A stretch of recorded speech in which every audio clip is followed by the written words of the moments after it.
Starcall has seen plenty. Hey, look at that center half. Has seen plenty of emphasis around that pickup. They've decided that that's going to be their primary focus, their primary carry. So it's moving a little bit away from ADC being that big carry, right? Where Frozen Kiss is the main damage source on the side, is able to shove out the Z, able to set up good control over the mid. Just has to go and be careful not to get burst down once the Z hits level 5, because that's always a big threat that RE player has to be concerned about playing as a Z, right? Yeah, my thing is here, though, for Jess especially, I don't think they're looking for necessarily any kills in lane, because if you take a look toward kind of the team fight that we're going to be seeing later on, it's very much an all-in style that you're going to have a front. I'm a bit afraid here for the team, for Team Starcall, as I feel like that could be a bit of a messy situation.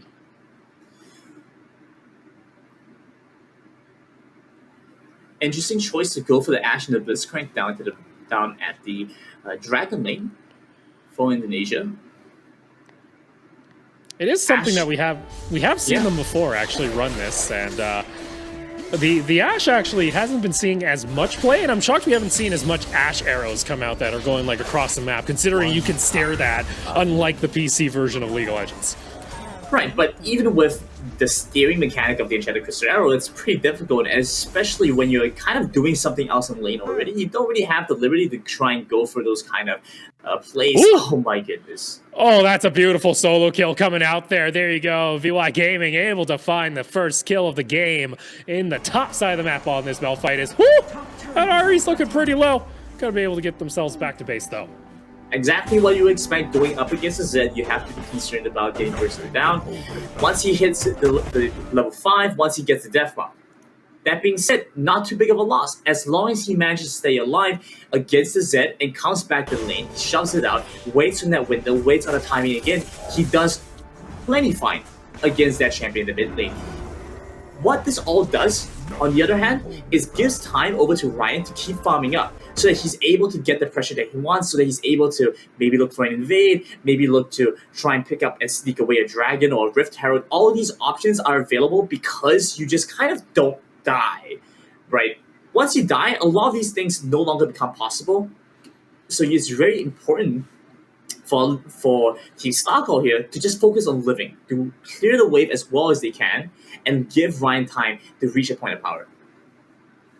Let's see here, that level 6 already landed here for the Mumu. Of course, though, level 5s when you unlock the ultimate, so already a little bit of a threat there, kind of roaming in, maybe looking for a play. As down in bot side, that is actually going to be a nice grab coming in, and Ryan goes back up into the healing. Can they get the damage off? It's going to be the flash away. In comes the Amumu, though, and there you go. Stun also going to land. No ultimate being used, that there is a rotation coming in over toward the side. Now on top of there, it's going to be both Cindy and Dylan going down low. That's going to be the first kill. Can they turn it back underneath the tower? That's going to be a yes as they find one. The shield comes through just enough to save the Ashe.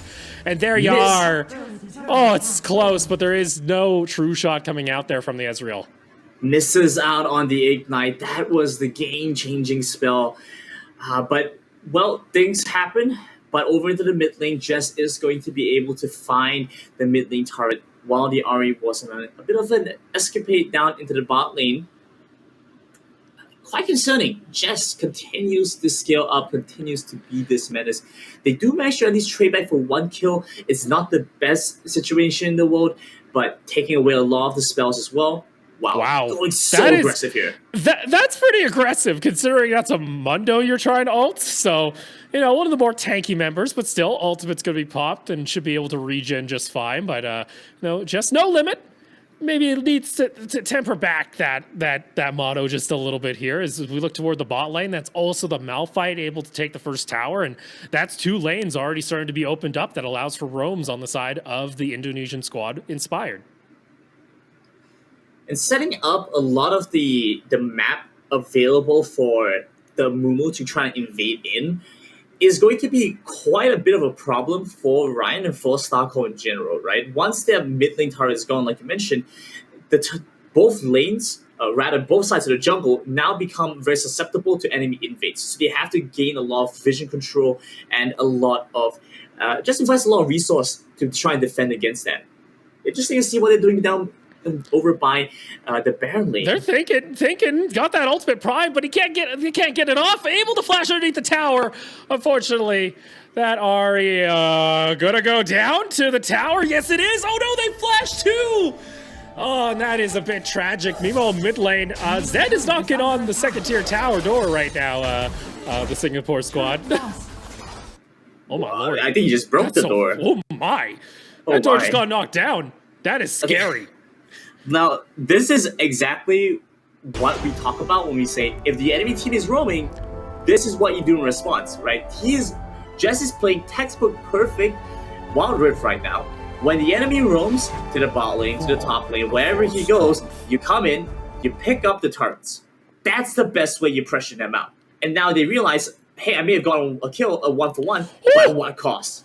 Oh my goodness, a beautiful combo coming out there. That was a nice Amumu ultimate as well, and there's a beautiful hook also coming on in. Nathan, though, able to get some decent damage, but in comes Cindy on that Ashe, able to get the arrow, but unfortunately, it's not enough. The Master Yi able to dodge away with the Alpha Strike. Final attack comes on through, and oh no, it's actually going to be that member getting to safety over the Dragon Pit, but a bit of chaos. Meanwhile, top side of the map, you still got this Malphite pushing away. They managed to at least equalize that. Taking a couple of kills away, yeah, they managed to lose Cesari, but once Cesari is able to pick up the Hourglass, should see a little bit of a difference. They should have some level of safety at least, and so it becomes an issue for Nathan. How is Nathan going to try and defend himself when it comes down to the Zed? Because the Alistar going to need some time to pick up items to be able to protect the Ezreal. Whereas the Zed, scaling up quite a decent amount right now, has been able to consistently apply pressure and look for these solo kills. I think mid lane, yeah. Oh no, that's just a quick and clean solo kill coming through, and the fact now that this Zed is pretty much unlocked, and oh no, you see the side here from Singapore trying to jump in, try and get that Drake, but unfortunately, they're gonna lose a whole lot more, as that's the steal coming through, and 3 kills going on over to Indonesia. Playing into the Mumu strikes, sitting in the pit while he has the Curse of the Set Mummy is about what you would expect. Now going to lose a couple of their critical members. Ryan, once again, going to go down. And while it's not too much of an issue for other players to have died a couple of times, it's a very big deal for the Starcall because they're reliant on Ryan to dish out damage for this Master E to be in a position to carry the team. Once they lose that, they're then going to have to start considering how they're going to funnel gold onto the other end, because it looks like Nathan has been able to dish out quite a decent amount of damage this game. So maybe something for them to consider going into this. Oh, that's just mean now. Look at what just got picked up there for Jess. That was actually just teleport getting locked in as the activatable item. And if you thought they were all over the map already, well, that just gives more options. And we do see here on the side of Starcall, they decided, all right, you know what, we're just going to 4-man mid and hope for the best. But guess what? Those side lanes are continuously just getting pushed in nonstop. And Cindy's going to try and hide in the brush. They're able to catch out the one member. In comes that unstoppable force, in as well as the silence, and the ignite is there. True Shot Barrage cuts through the middle of the team. Another Mumu ult though finds multiple members. It's a triple kill coming through. A double kill there for Jess, and there you are, 4 members down, and Nathan, the only member alive, trying to stay safe underneath that second tier tower. Difficult match coming in for Starcall. Indonesia has been an incredibly dominant force. They've gone up in every match that we've seen Jess play so far. He's come out ahead, he's become the MVP, and it looks true this game as well. He hasn't been involved in as many fights as before, mostly just looking for these solo pickoffs, right? Especially against the Ahri, who is most susceptible. But just his main pressure and his main goal right now is to try and create discord within Starcall by picking up these turrets, by looking for these objectives. They are reading Starcall like an open book. They know exactly where they're going to be, what rotations they're looking to try and do, what objectives are available to them. And Jess is always in a position where it's either A, countering them by split pushing, by picking up other objectives, or B, he's just going to kill whoever is in that area. Well, here's the thing, too. No one can go and answer this Zed right now. They will get soloed. I think the only one that can maybe survive a combo would be maybe the Alistar, but you're not going to be able to clear out waves. And once this Ahri shows, it is pretty much disaster at this point. As you see, Jess could just cut through these towers.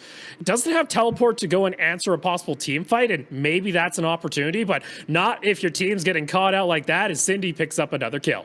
Honestly, is it even much of a consideration? Is it even much of a concern, rather, for the side of Inspired to lose a team fight right now? They've been able to consistently look for these, and wow, look at that, engage onto Nathan. No. That's just an all-in coming through once more, and there you go. Maybe the Alistar lives for an extra second, and in goes the Yi, but one at a time. That's not the way to go. And there you are. It's 17-4 at 11.5 minutes, and there you go. Inspire looking to knock down this inhibitor tower. Not going to be able to just yet. Members still alive to clear out the wave, but things are looking a bit dire here for Starcall.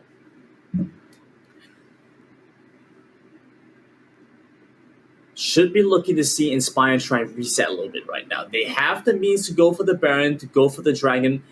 Looks like they're just going to go for the Baron. Yeah, exactly. They have the means to go and do so. Just take some time.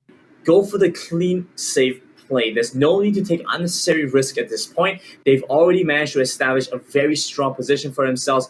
And you can see Jess being an absolute menace to Starcall, distracting them over by the Dragon lane while Baron is being picked up. And Starcall are none the wiser. They had to invest so many just to deny the Zed. They couldn't stop the Baron at all.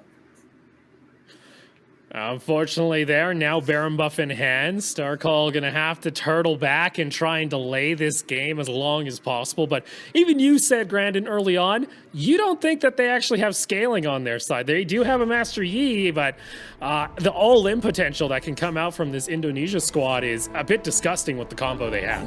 Exactly. You might have damage on the Ezreal. He might be able to kill a couple of players, but all this is just conjecture. It doesn't really mean very much when the rest of your team is dead. You have no frontline. Ezreal is effectively useless in that case, right? You're a spellcaster AD carry. You have a little bit more agency than some other traditional type AD carries, but it doesn't mean all that much. You're still going to be in a position where you're wondering if you're going to get killed off by the Zed, wondering whether the Malphite's going to ult you. All these issues just compound. You just don't have very much you can do as Ezreal in this game. Let's see here, and the other thing too, you got Ryan that's on this Master Yi that's very much in cleanup duty. You do see an engage coming out, Alpha Strike onto the main member. They are able to find the charm, but still not enough damage. And he's gonna get taken on down alongside the tower, and 3 members fall individually, one by one. And it is now just the lone Ahri alongside the Ezreal. But unfortunately for their Inspire, able to go now 3-0 on the day as Team Starcall has to go 2-1 and be a little bit disappointed they're not able to find themselves another victory here, but Inspire very happy overall. I mean, I would be happy if I went 3-0, clean sweep, and each game incredibly decisive, right?